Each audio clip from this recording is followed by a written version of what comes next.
Bismillahirrahmanirrahim. Welcome to back my YouTube channel Math with @5. Today we have to discuss the chapter number 2 number theory theorem number 8 जो कि बहुत ही important है point of view इम्तिहान examination के लिए हमारे पास कि अगर दो नंबरों की जीसीडी एंड एलसीएम इक्वल और प्रोडक्ट हो तो इसका रिजल्ट हमारे पास दो इंटीजर्स के प्रोडक्ट के इक्वल आता है। ये जानना आपके लिए ज़रूरी है कि अगर आपके पास स्क्वायर ब्रैकेट्स हो तो ये आपके पास रिप्रेजेंटेशन होती है एलसीएम की, और जो आपके पास स्मॉल ब्रैकेट्स हो दो नंबरों के इर्द गिर्द तो वो आपके पास इलामत होती है according to number theory GCD की। तो अगर product of LCM into GCD is equal to A b के प्रोडक्ट के इक्वल आती है।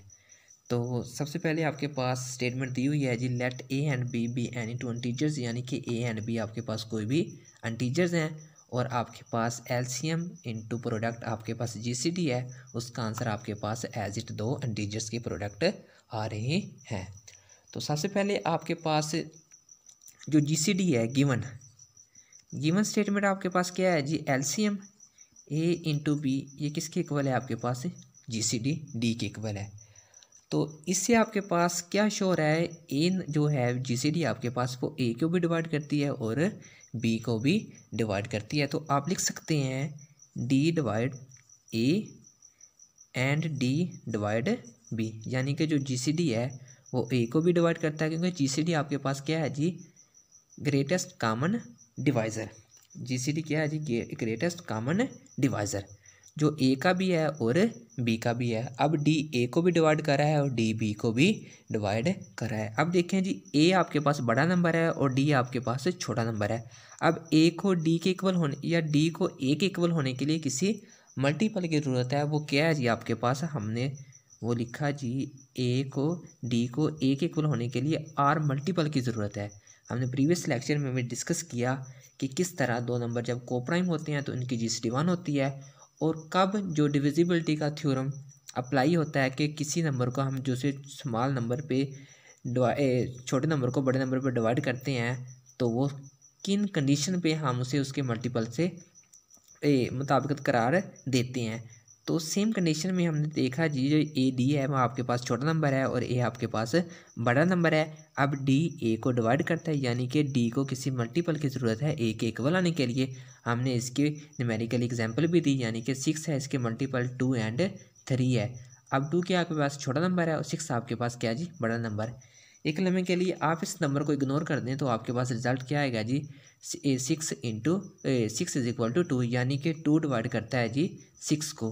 तो सेम कंडीशन 6 आपके पास बड़ा नंबर है, 2 आपके पास छोटा नंबर है। सेम इन डैट ए आपके पास बड़ा नंबर है, डी आपके पास छोटा नंबर है। अब जिस तरह 2 को किसी मल्टीपल की ज़रूरत है 6 के इक्वल आने के लिए, इसी तरह डी को आर की ज़रूरत है ए के इक्वल आने के लिए। तो इन डैट सिमिलरली अब बी बड़ा नंबर है और डी को किसी इंटीजर एस की ज़रूरत है डी बी के इक्वल आने के लिए, और such that R and S belongs to कोई आपके पास इंटीजर्स नंबर हैं। तो सेम ये कंडीशन थी आपके पास जीसीडी के लिए। अब जीसीडी के लिए कंडीशन ये थी और एलसीएम ये आपके पास था जीसीडी। अब आपके पास क्या है जी, एलसीएम। एलसीएम होता है जी ए इंटू बी, एलसीएम आपके पास क्या है जी, एम आपके पास क्या है जी, लीस्ट कॉमन मल्टीपल। ये बात जहन रखना कि जीसीडी आपके पास स्मॉल होगा और जो एलसीएम है वो आपके पास बड़ा नंबर होगा, यानी कि जो डी है वो ए को डिवाइड करता है, लेकिन इन डैट एलसीएम के केस में जो ए है वो एम को डिवाइड करेगा, ना कि एम ए को डिवाइड करेगा इन केस ऑफ एलसीएम। अब देखें जी, ए डिवाइड करता है एम को, सिमिलरली बी डिवाइड करेगा जी एम को। इस तरह एम आपके पास अब बड़ा नंबर है, ए आपके पास क्या है जी, एक छोटा नंबर है। अब ए को एम के इक्वल आने के लिए किसी मल्टीपल की ज़रूरत है, जैसे कि हमने जीसीडी के केस में देखा कि ए को एम के इक्वल आने के लिए किसी मल्टीपल टी की ज़रूरत है। अब टी क्या है, इसका मल्टीपल है।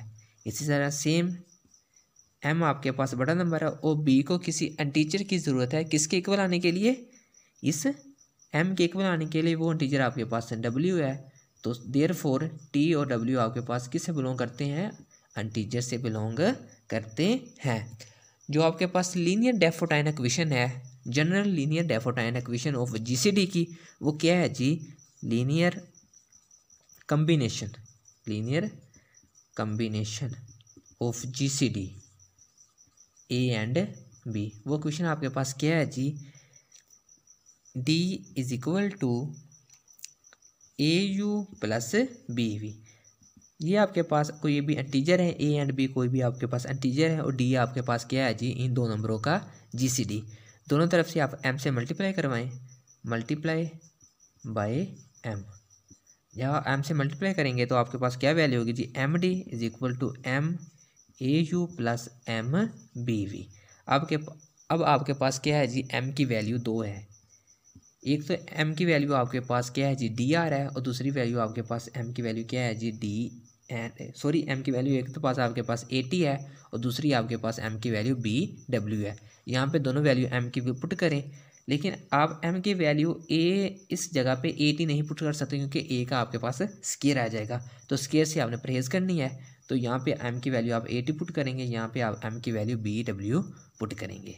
तो M D is equal to B W A you plus M की वैल्यू 80 बी वी। तो देखें जी, इस इक्वेशन में आपके पास ए एंड बी और ए एंड बी कॉमन आ रहे हैं, तो आप लिख सकते हैं जी m D is equal to, A b आपने कॉमन ले लिया, बाकी वैल्यू आपके पास यू डब्ल्यू प्लस वी टी, ये आपके पास। अब देखें जी, ए बी को किसी मल्टीपल की ज़रूरत है एम डी के इक्वल आने के लिए, यानी कि ए बी किसको डिवाइड कर रहा है जी, एम डी को। प्रीवियस जो हमने डिस्कस किया है कि किसी जब दो नंबरों को, एक नंबर को दूसरे नंबर की मल्टीपल की ज़रूरत होती है तीसरे नंबर के इक्वल आने के लिए, यानी कि वो तीसरा नंबर इन मल्टीपल के नंबर के इक्वल होता है। अब देखें जी, ए बी छोटा नंबर है, वो एम डी को डिवाइड करेगा। के पास रिजल्ट हो गया जी, m D is equal to A b into, अब देखिए जी ए बी क्या करेगा जी, एम डी को डिवाइड करेगा। तो आप लिख सकते हैं जी, in according to algorithm divisible में ए बी डिवाइड करेगा जी आपके पास एम डी को। तो ये आ गई है हमारे पास स्टेटमेंट 1 बाय डिविजिबिलिटी के लिए। अब आल्सो क्वेश्चन नंबर 1 हमारे पास क्या आई थी, a is equal to d r, a is equal to d r. अब हम प्रूव करने लगे हैं कि जी एलसीएम और जीसीडी का जो प्रोडक्ट है, एलसीएम एंड जीसी का प्रोडक्ट ए बी के इक्वल आता है। ए बी आपके पास आ गई, एम आपके पास क्या होगा जी, एलसीएम, और डी आपके पास जीसीडी होगी।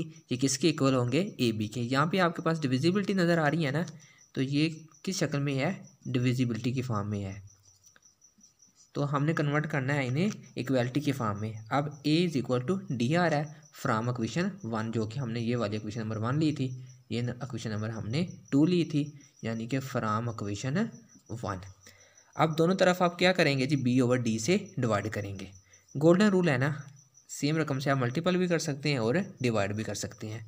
अब ए को जब आप बी ओवर डी से मल्टीपल और डिवाइड करेंगे, यानी कि d r into b over d, तो डी से डी कैंसिल हो गया, बाकी आपके पास आंसर क्या आ गया जी, A B over D into r b. ये आपके पास क्वेश्चन नंबर 3 आ गई। अब यूजिंग क्वेश्चन नंबर 1 यूज़ की थी, अब क्वेश्चन नंबर आप 2 यूज़ करेंगे, ये वाली B is equal to D S. Using question number 2 B is equal to D X from equation 2। तो सेम कंडीशन है जी, पहले आपने बी ओवर डी से डिवाइड किया था, क्योंकि यहाँ पे आपके पास ए था। अब यहाँ पे आपके पास क्या है जी, बी है, तो आप किससे डिवाइड करेंगे, ए ओवर डी से। जब ए ओवर डी से आप डिवाइड करेंगे तो आपके पास रिजल्ट क्या होगा जी, ए ओवर डी से डिवाइड किया, डी इंटू एस, डी से डी कैंसिल आ गया, बाकी वैल्यू आपके पास क्या आ गई जी, A B over D into a s. Question number आपके पास क्या आ गई जी, 4। तो देखें जी क्वेश्चन नंबर 3 और 4 में कौन सी चीज़ आपके पास कॉमन है। क्वेश्चन नंबर 3 एंड 4 में आपके पास जो चीज़ कॉमन आ रही है वो देखें जी, ए over B into A B over D, A B over D into A B over D, आपके पास दोनों वैल्यू कॉमन आ रही है। यानी कि देखें जी, यहाँ पे आपके पास क्वेश्चन नंबर अगर हम 3 में देखें, बी ये वैल्यू हम एग्जिस्ट कर लेते हैं, ये आपके पास बड़ी वैल्यू है, आर बी आपके पास इसके फैक्टर हैं, यानी कि बी को मल्टीपल आर की ज़रूरत है इसके इक्वल आने के लिए, यानी कि वी किसको डिवाइड करेगा, ए बी ओवर डी को। यानी कि हम लिख सकते हैं बी डिवाइड करता है जी ए बी ओवर डी को, एंड ए एस है, एस क्या है जिसका मल्टीपल है, यानी कि ए को एस की ज़रूरत है इसके इक्वल आने के लिए। तो ए किसको डिवाइड करेगा, ए बी ओवर डी के। लेकिन यहाँ पे आपके पास क्या है जी, ए बी ओवर डी आपके पास कॉमन मल्टीपल है, common multiple of A and B के। ए एंड बी के आपके पास ये कॉमन मल्टीपल है।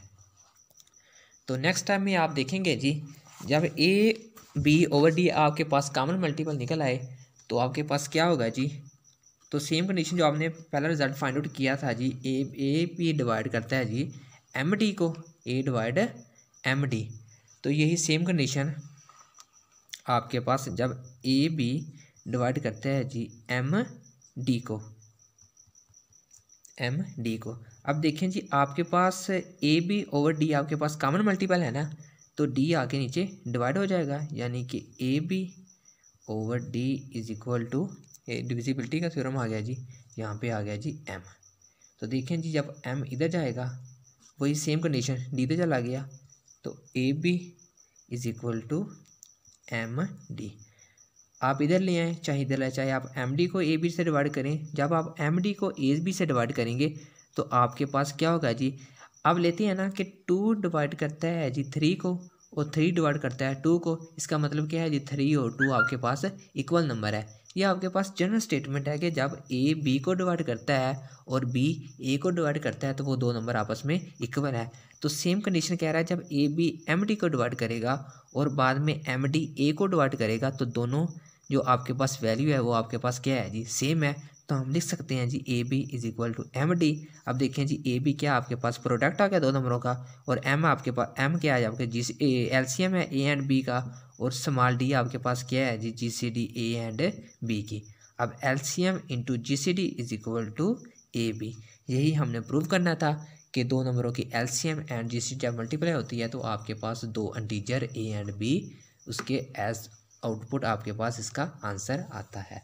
Thanks for watching this video. Please subscribe this channel and press bell icon to get the latest update.